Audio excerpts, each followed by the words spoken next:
There's a big problem happening right now. Nobody is reading biographies. This is happening all across the world, and although it doesn't seem like a big deal, it is. People are forgetting the suffering and the trials that the great people of history have faced before them. And this isn't just something that we've been noticing. The results of this study found that a third of young adults in the UK are unable to name Auschwitz or any Nazi death camps during World War II. I recently came across this article called Why I Don't Like Reading Biographies of Successful People, and it seemed to confirm a lot of my suspicions about why people are forgetting the past. And if we want to do something about this, we need to be able to understand why people aren't reading biographies anymore and why that decision will come to haunt us. So that's what we're going to do today.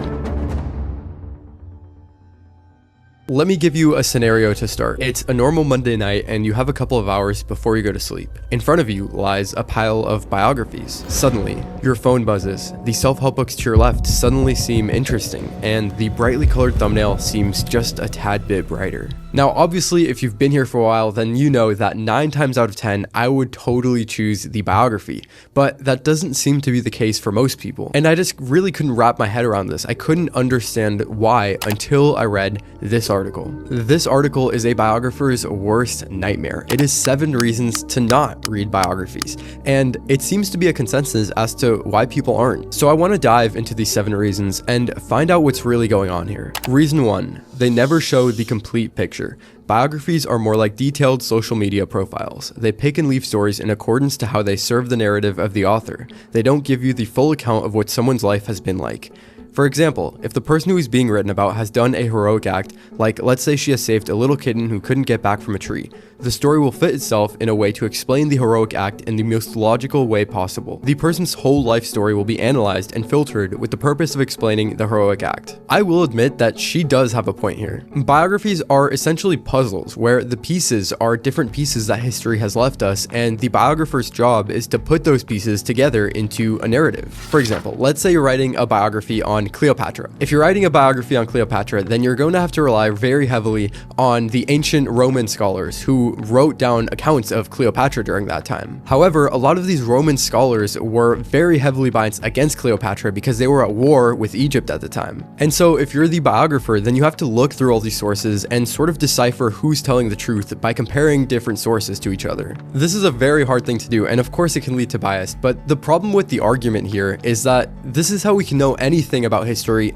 at all. It's only by comparing these different sources, by putting the puzzle pieces together, that we can know anything about George Washington and the American Revolution, or Julius Caesar and the Roman Empire. And one more thing on top of this is that putting the puzzle pieces together into a narrative is the whole point. The whole point is to understand the great people before us and to understand why they did what they did, why they made the choices that they made. And the only way we're able to do that is by taking what history has left us and forming a narrative out of it. By the way, she actually does bring up this cat example of a biography a good amount, so let me give you a quick rundown so you're not confused. She pretty much gives the fictional example of a biography about a girl named Stella who saved a kitten from a tree. This is what she says. It may go something like this. Stella has always loved kittens ever since she was a little girl. The author might find a photo of Stella with a kitten from her childhood to use this as evidence. There we have our story. Stella has always loved and cared for cats, so that explains why she would do such a heroic act and save the little kitten from the tree. The reality though might be something like this. As Stella was in a hurry to go to her meeting, her little daughter kept crying.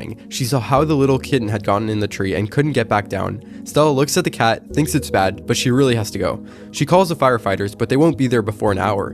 Her daughter refuses to move, stomps stubbornly on the ground, and cries as loud as possible, demanding that the kitten is rescued. Tired of the whole crying and not wanting to miss her very important meeting, Stella takes off her shoes and climbs onto the tree to save the little kitten. As you can see in this very simplified attempt of a fictional story, the narrator doesn't capture the reality as it fully is. I don't like this example all that much because Stella has one heroic thing in her life, and biographies are normally written over people who have exceptional lifetimes. And so I see where she's coming from, but I just don't like that example very much. Reason 2, there is no single recipe to success. Since you never possibly can recreate and replicate the exact scenario, getting into Stella's habits is not going to bring you to your goal. So the argument here is pretty simple. Pretty much since we all have different lives, the habits that worked for someone else might not work for us. Once again, it's a pretty sound argument, and I would probably agree with that until you start reading multiple biographies. The French philosopher Jean-Francois Lyotard has a very interesting concept called a meta-narrative, which I think fits in quite nicely here. A meta-narrative is an overarching account of events that provides a pattern or structure for people's beliefs and gives meaning to their experiences. When you begin to deeply study biographies, you begin to see meta-narratives play out in the lives of very great people. You see patterns in their successes and in their lives, and these are patterns that every single one of these great people displays. And so although not every single one of their habits may apply to you, these patterns do. It's never these specific habits that are the key to success, but it's always the simple patterns that are simply acted out in life. Things like being an extremely hard worker, having a deep curiosity, being a nonconformist. These are patterns that are shown in every single biography, almost without exception. And it's by exemplifying and acting out these meta-narratives in your life that you too can be someone so remarkable that someone else is willing to write a book over you. Reason 3. Biographies, like self-help books, sell you a promise they can't deliver. Listen, I will agree with you on the self-help books, and I actually did a full deep dive on this, which you can check out right there. But as for biographies, I don't know what promise you're talking about, lady. The account of someone's life is written once they are already successful, so finding out the reason behind the person's success retrospectively is a very convenient task. Convenient in the sense that you don't have to have a strong cause and effect link or analytical models to see if certain events have led to the person's success or not. The person is successful, so the idea of the book sells itself. In reality though, there is so much randomness, coincidences, or luck that contributes to the way things are and is not interesting for biographies. What's important is understanding the person behind the success. This one honestly makes me a little bit sad because it's quite a cynical approach to life. There's an underlying worldview here that if you actually do manage to make it, if you do manage to become someone great, someone remarkable, someone worth writing a book over, then it's luck. And if you didn't, then it's life that's against you. I mean, sure, you have people like Donald Trump who started with a small loan of $1 million, but you also have people like Walt Disney who started in a cottage, or Steve Jobs who started in the middle class, or Arnold Schwarzenegger who started literally without plumbing. I mean, the guy didn't have plumbing growing up. You're probably already ahead of him. The point is that biographies are written over the 1% of the 1%. The probability that a random person stumbles into this group of people, the Einsteins and the Newtons of the world, is so astronomically low. Sure, luck does play a role, but it does in everyone's life. So the only way to remove luck as a factor is to stretch the time horizons, and this is exactly what biographies do. They stretch the time horizons to the maximum extent because biographies study full lives from start to finish. Biographies show you that no matter where you start, the finish line is up to you. Reason 4. Biographies usually serve a purpose. It might be trying to convince you of the significance of a certain someone. Let's say that after Stella's heroic act, there was a new group formed in the neighborhood, Kitten Heroes. Kitten Heroes have grown exponentially over the years and are now recruiting further kitten savers. As part of their recruitment strategy, they have published the biography of Stella, their mastermind. You read about Stella's life and you want to be more like her, so you sign up for the Kitten Heroes. I'm sorry, but this point to me just seems to be wrong. Out of all the biographies I've read, the only purpose I've come across is to tell the story of a remarkable human being as honestly as possible. And most biographers are extremely strict on themselves with this, so much so that they're willing to dedicate years of their own life to study other singular people. Walter Isaacson actually shadowed Elon Musk for 2 years before writing his, and Tom Schoen spent 4 years just walking around sets and interviewing Christopher Nolan to do his. I mean, just think about how dedicated you have to be to telling a story truthfully so that you can actually spend that much time of your own life studying the life of someone else. They don't do this to convince you of any significance, but they do this because that person that they're studying is already so interesting, so remarkable that it's worth spending your own time to study them. They don't need to convince anyone that they're great. They simply need their story to be told. Reason 5. Nobody is successful alone. As we have seen in Stella's case, a big factor behind her success was her daughter's persistence, and yet she plays little to no role in the biography. Real biographies are often this way too. They overemphasize the agency and strength of one person, while often not acknowledging the role of all the other people who helped the main person to get there. I'm afraid with this point, it just seems to me again to be wrong. One of the reasons why I actually like biographies so much is because they give you a bird's eye view of relationships. They show relationships over the span of lifetimes. They help you see which relationships work versus the ones that don't. Which relationships survive and last over time versus the ones that end in betrayal. And I think biographies actually do a pretty good job of giving credit where credit credit is due.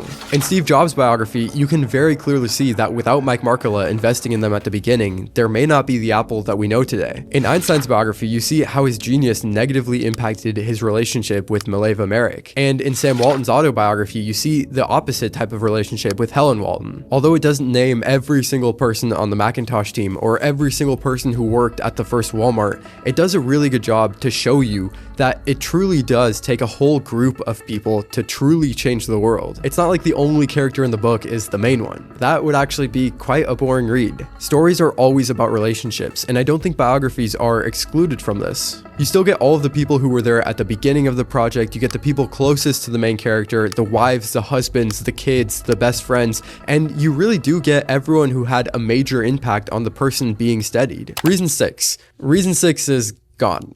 Like, I'm not kidding, it just goes from 5 to 7. Okay, moving on. Reason 7, low entertainment value.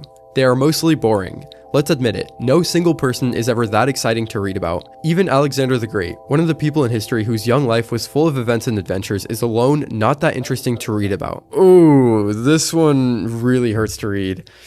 Yikes. Okay. As someone who's been reading a biography a week for like a year now, I just couldn't disagree more. I mean, let's just think of the act of studying people and just take any random person from a crowd anywhere. That single person has so many insane and unique and deeply interesting stories about them. And it's the culmination of all of these stories molded together that makes up who they are, that helps you understand the decisions that they make, the personality that they have, the characteristics that they display. Every single random person that you find on the street is going to be the most interesting person that you will ever find, and I truly mean that. Everyone is a walking fictional character with a million unique things about them. But now single out the most unique people. The people that have done things so great, so remarkable that someone else chose to spend years of their life studying them. How on earth are those stories not exciting to read about? To read about how Newton invented a new type of math, and how Einstein later destroyed that worldview with his own,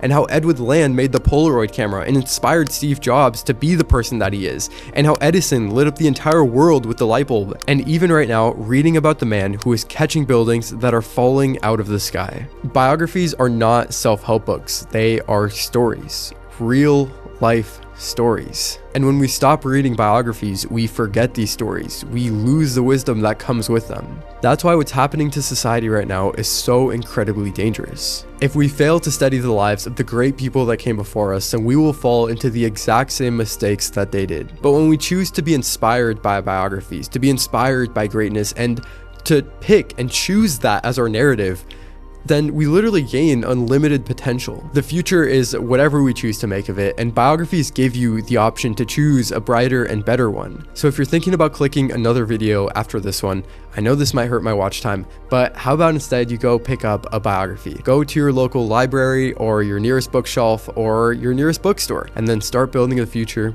that you choose.